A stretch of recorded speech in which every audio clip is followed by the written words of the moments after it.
Првата дипломатска мисија, како економски промотор, Бесијан Ахмети, внукот на лидерот на ДУИ, ја добил од владата на ВМРО ДПМН на крајот на 2016 година.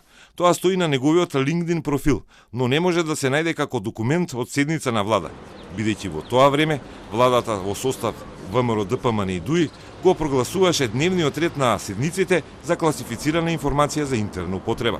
Откако ДУИ го смени партнерот во владеачката коалиција, Бесијан Ахмети повторно во мај оваа година доби дипломатска функција, но во амбасадата во Брисел како прв секретар кој треба да се грижи за странски инвестиции од земјите на Бенелукс.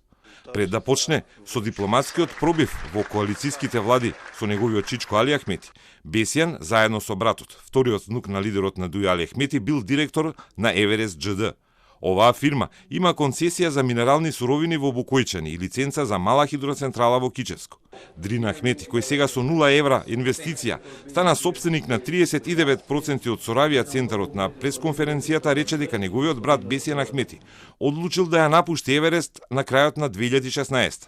Но не спомена дека станал економски промотор испратен во дипломатска мисија од тогашниот премиер Емил Димитриев и тогашните министри за економија и надворешни работи Дритон Кучи и Никола Поповски. It was transferred from my brother to me because he couldn't just want that kind of life or to run that company, and it was transferred to me in 2017, from 2017 until this day it's profitable and it pays taxes in the PRO, Public Revenue Office. Every year. You can check that.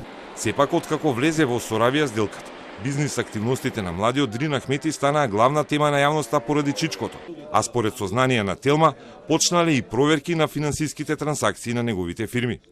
Од управата за финансиска полиција не известија дека внимателно ги следат сите информации во медиумите, па така и за конкретниот случај за кој се интересираме, односно за Соравија.